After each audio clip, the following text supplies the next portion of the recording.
posted YouTube shorts for 7 days straight, and here's what I learned. I know it's only a week, but I've learned so much already. I want to share my stats for the week. I want to share kind of what I've learned, what I'm modifying going forward in my YouTube shorts journey, and also kind of why I'm even doing all of this. So let's start with the why. So if you're watching this video, chances are you are probably someone who is stuck in the 9-to-5 grind with a feeling like there's just no way out. Maybe you're a fellow millennial parent like me, and you're just thinking there's got to be another way to live. You don't want to break your back every single day and be away from your family just to feed your family. Maybe you're a fellow creative and you want to make things for a living and you're not sure how to go about doing that. You want a path to financial freedom and you're just not sure how to break that rut. So I got you. I'm doing a 30-day series on YouTube Shorts. We're calling it Dream Life in 30 Days, geared toward helping fellow millennial parents try to shift their mindset into an abundance mindset and to realize that there are other ways to live this life. You do not have to be stuck in the 9-to-5 corporate grind. You do not have to do what everyone else is doing. You can live for yourself and for your family rather than for your job. So if that sounds like you, then you have come to the right place. I just want to prove that the seemingly daunting task of deciding that you want to make a huge change in your life and then actually taking those small steps to start making that change is actually very doable. And it's kind of simple and fun when you break it down. Personally, my goals and the things that we'll be discussing at great length on my channel are slow living, quality time with my family, being creative and making things, finding ways to escape the 9-to-5 and ways to find financial freedom, art, music, gardening, and I kind of want to be a homesteader too. So there's that. With all that said, now I want to share the lessons that I have learned in my 7-day journey on YouTube Shorts. Lesson 1, my hooks need to be better developed. I don't know what else to say there. It's just true. I want to focus on retention. So my new strategy going forward is I'm going to sort of tell people what I'm going to tell them before I tell them, and then I'm going to tell them, and then I'm going to abruptly exit the video. TikTok is volatile as far as views are concerned. So yeah, I'm probably not going to put too many eggs in that basket. 4, am I using the right keywords?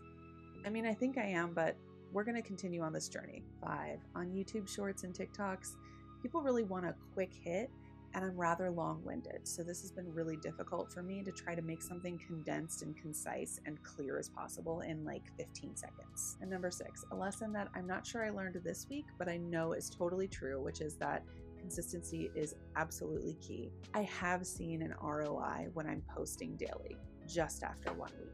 Now we're going to move on to what I'm going to modify going forward in my 2nd week on YouTube Shorts. Number 1, less voiceover content and more of my face. Not that I think my face is particularly special, but we're going to break out of the voiceover content format. That's kind of what I did all week long. I kind of just wanted to start, So I'll be experimenting a little more with different formats. Number 2, improving my quality. So I actually have a background in video production. That is what I went to school for. That is what I have a degree in. However, do I think that you need some fancy setup to be able to do this and do it well? Absolutely not. So I am shooting on my iPhone, which takes 4K video. It does a great job, but what I needed was a little better light. So I have got some lighting. I've got a ring light, and I've got some backlighting. And then I've also got this little tiny microphone. And number 3, I am testing out posting times still. I have tested multiple times a day to post my content throughout the week.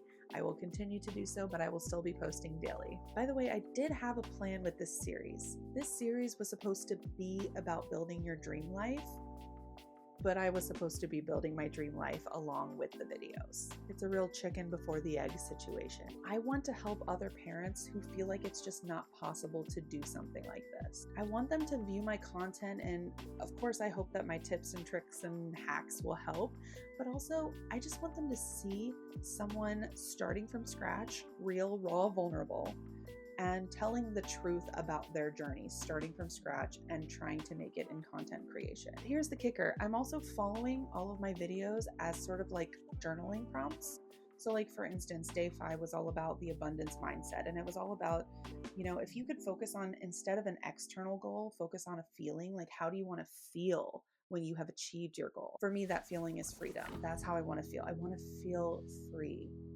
So I'm writing that down. I'm sort of journaling, and I'm kind of creating this little workbook of sorts. So I'm literally working through these prompts with each video that I make. I'm using this workbook to add even more value as I'm on my content creation journey. And it's been really great so far. If you want to know more about how I'm creating this workbook, please let me know. I'd love to do a video on it. Now let's get into the stats.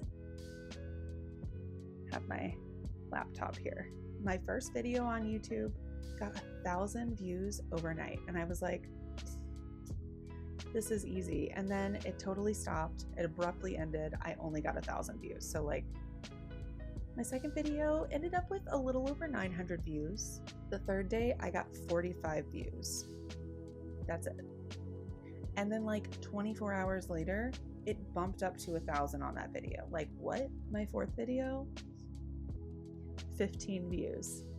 And then it pushed up to like 700, which like still fine, whatever. I'm cool with that. My fifth video was the most viewed video this week, and it pushed a little over 1,000. My sixth video as of this recording has 6 views.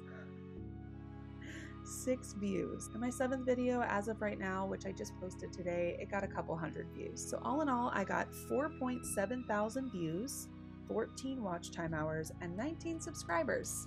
I think that's pretty good for a week. Now we go to TikTok. Total of 12 followers, 37 likes, and not great views. I feel like I was stuck in that 200 to 300 purgatory that people talk about. So I think the strategy here is to really focus on my hooks. It feels like people scroll past a lot easier on TikTok, and I want to reel in my audience more. So I will be doing this weekly. I'll be recapping my week on YouTube Shorts just to let you guys know how I did, my stats for the week, if I did better or worse, if I learned anything, and bring you all with me. And that's week 1. Thanks for staying, and I will see you in the next one.